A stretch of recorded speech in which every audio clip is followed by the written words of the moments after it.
Welcome to the Go Shout Love podcast. I am Seth Carnell. In this episode, we are talking to Shelby and Patrick, who are the parents to Kennedy, a little girl who has bilateral parasilvian polymicrogyri, epilepsy, and cerebral palsy. She is one of 5 beautiful kids that we are shouting love for in the month of May, for families from the Boston area. You can see more about all of them at goshout.love. Now, in this episode, you will hear about some of the physical, emotional challenges of a child with conditions like Kennedy's, especially those associated with epilepsy. But you'll also hear how Kennedy adapted to becoming an older sister and how adding a sibling affects caring for a child like Kennedy. Now, with me in this podcast is Jessica Santo, our family relations director and talented photographer. We recorded this in a public location, so you will hear some background noise, and you might also hear Kerrigan. And this is Kennedy's adorable little baby sister. Now, both of these girls have incredible smiles that I wish everyone could see in person, and eyes that pierced my soul. I hope you enjoy this. If you get a chance, please take a moment to rate and review us on Apple Podcast.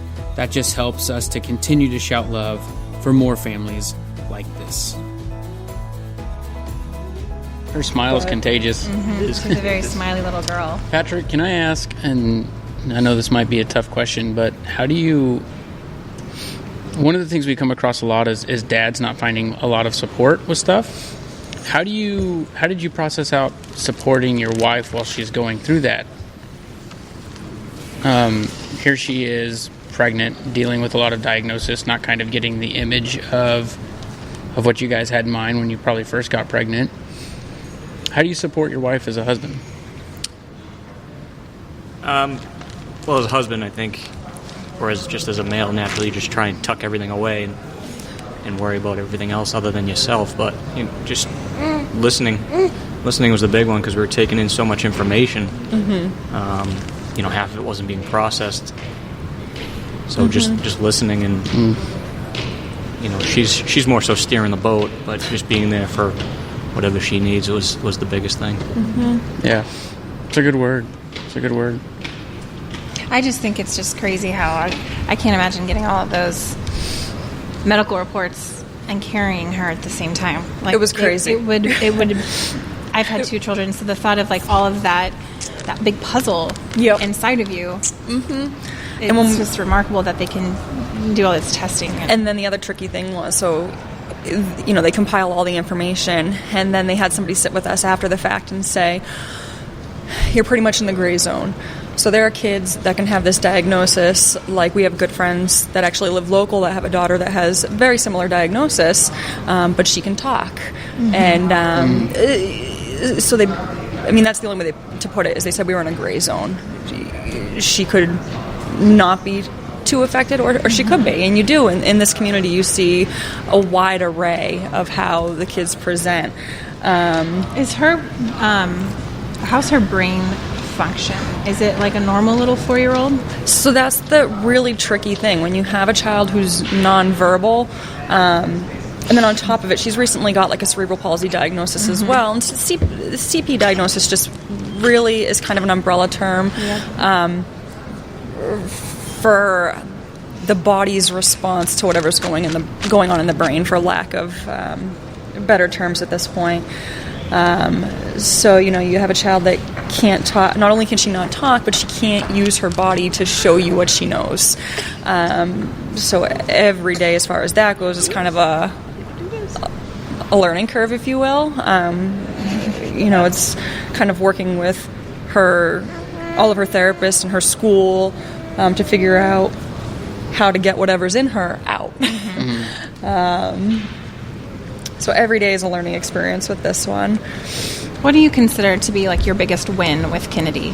Like something that, like I know you said that her personality. Oh, that's a great one.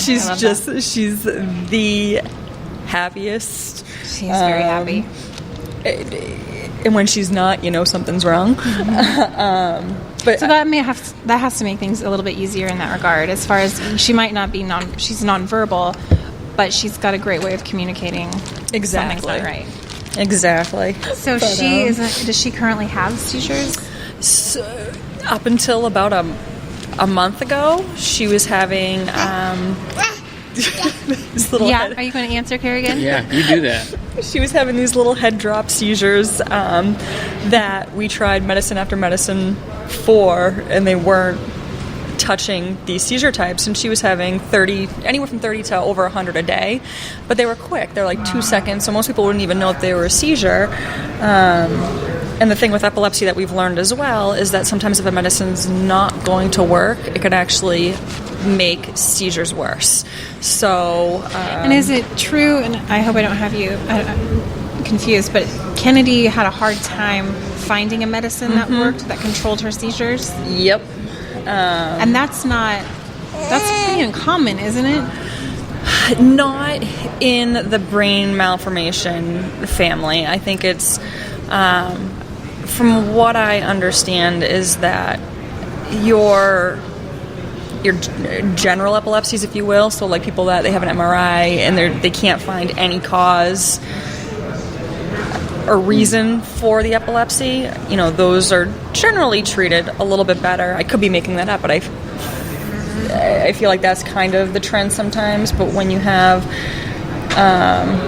epilepsy that's caused because the brain didn't form the right way, that's a lot more difficult to get under control because it's not necessarily like a chemical imbalance thing. It's your brain's not shaped the way it's supposed to be. So, but there's probably been like 3 or 4 meds that we've had to pull off of due to her having more seizures on them. That has to probably feel like after a while, like you just can't get a win. Yeah. This medicine's not working. Oh, this one's not working. Here's this extra thing that we have to worry about now. Right. The win is when you find the right cocktail. Yeah, seriously. That's when you do a little fist bump. Seriously. But great line coming from Patrick. Yep, that's Patrick. Classic Patrick. But then what's really tricky too is, so we recently found the right cocktail, but a lot of these meds come with side effects that you have to monitor.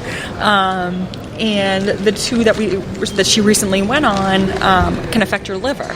So you have to get lab work to check liver function levels and whatnot. So we finally find this medicine that's stopping what we need it to stop. And we go in, we get labs done, and her doctor calls us and was like, all right, we have to reevaluate. Oh, like, man. what? She's like, her liver isn't responding. So she had elevated liver enzymes. And so... So then do you treat that side effect, or do you make the decision to do something else with the medicine? So the doctor initially wanted to pull that medicine, but then being the fantastic physician that she is, she talked to other colleagues just to kind of get a feel for what they would do, and looked at the numbers, and they basically said, why don't you pull back on the medicine just a little bit, see if you can still control the seizures on a lesser level, and see if her liver numbers come down a little bit, because as long as it's okay if they're slightly elevated. You just don't want them skyrocketing. And so that's instead of pulling her completely off, we just reevaluated, pulled back a little bit, and ended up doing the trick for now. So, but that was I cried that day when it was like you finally have a medicine that's doing what you need to do. Yeah. Think you have the win, and they're like, just kidding. But That's got to be tough. yeah, it's definitely a roller coaster.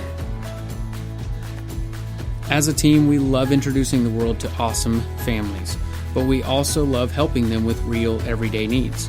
That's why we sell creative apparel, and half of all those proceeds go directly to the families. So head over to our website at goshop.love and purchase a t-shirt, a mug, or a hat, and all of that will help purchase some equipment that will allow Kennedy to enjoy family walks and runs.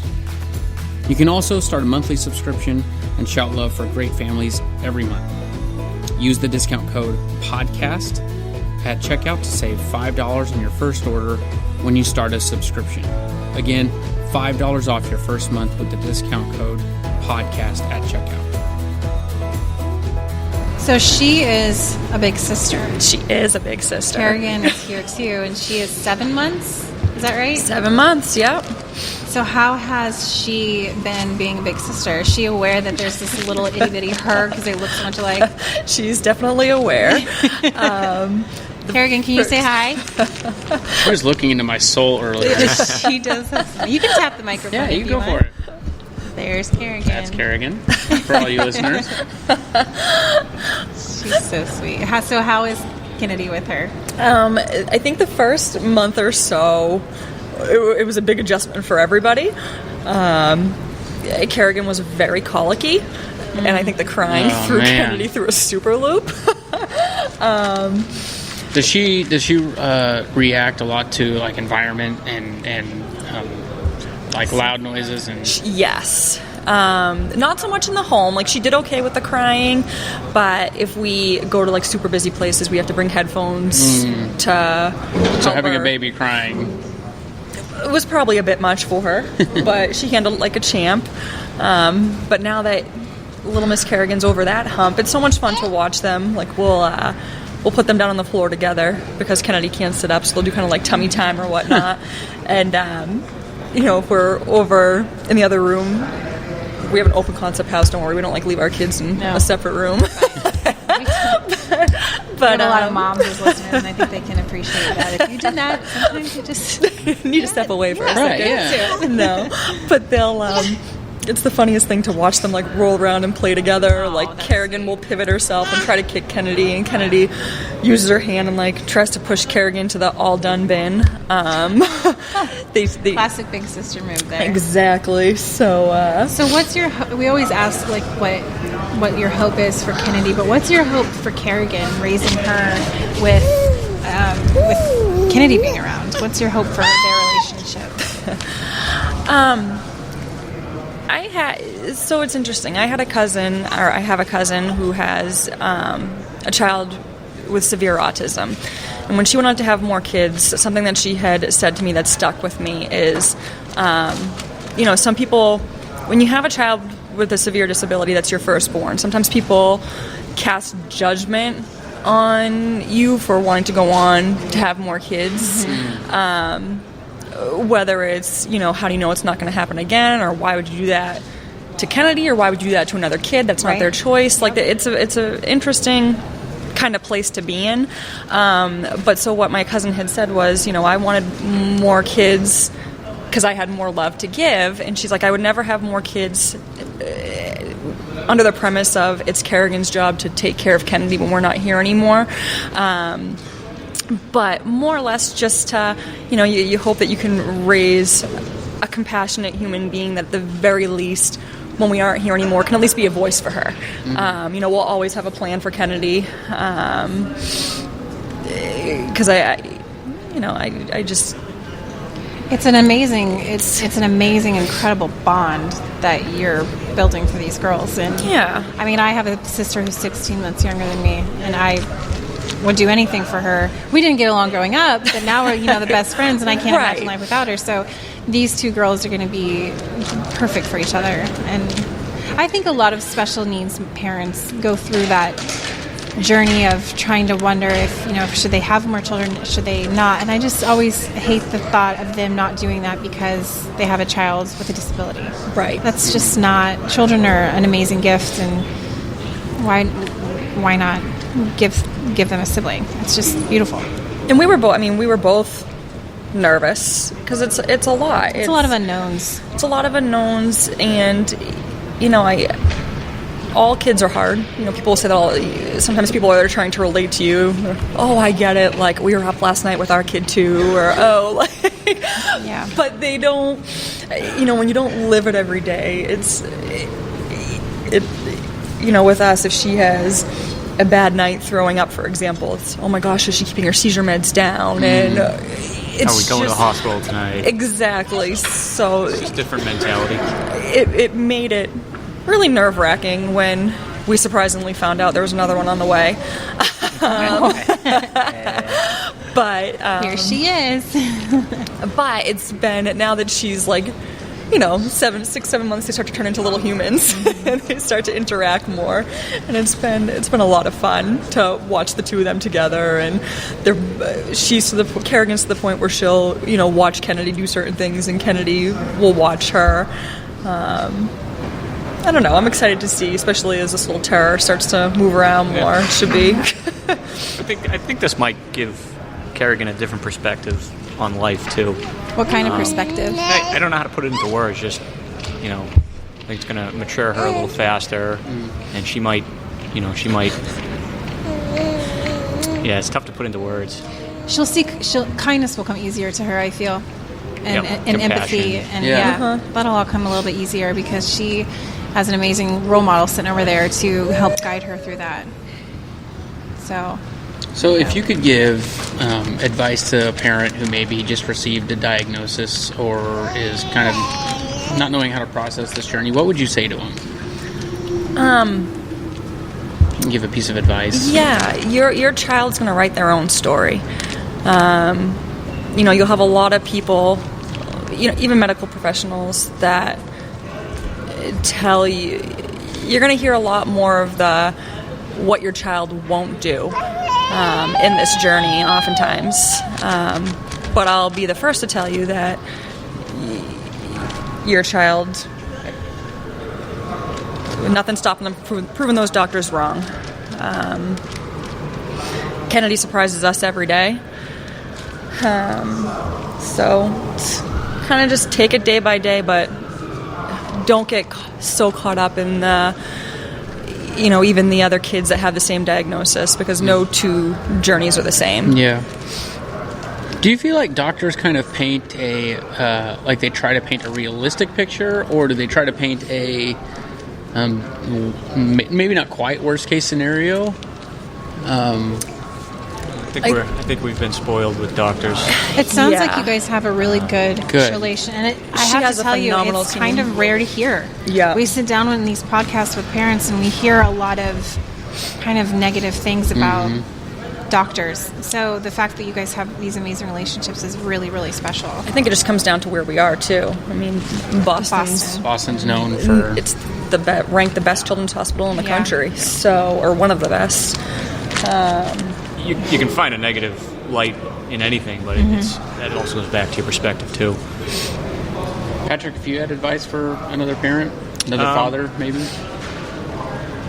not so much a father, but I know early on Shelby had seeked out the community that Kennedy kind of fell into, and I think that's helped her a lot along the way. She's found some great friends. And who we're about to go meet. We're going to Silas soon. So you can bounce ideas off each other, and I think if you can talk to somebody that actually walks in your shoes, so to speak, I think that helps. So maybe seek out a community that you're. What about you? So you Shelby seeking out a community. How do you handle this? Hard labor. Hard labor. I was about to say play outside. Hard labor. Yeah. Chop wood. I can understand. I understand that. I think Seth's looking at you like you're a hero right now. No, not far from. Far from. Could you chop wood? No. With an axe? I would want to give it a shot, but it'd be embarrassing. Just try one of those axe throwing places. Yeah. Those are popping up all over the place. I would end up with quality mulch. Hard labor, I like that. As always, thank you for listening. We love each and every one of you and your willingness to shout love for families like Kennedy's. Please, just as a reminder, take a moment to rate and review us on Apple Podcast, just so we can reach further with stories like these. And also use the discount code podcast at checkout to save $5 on your first order when you start a subscription. Thank you again, shouters.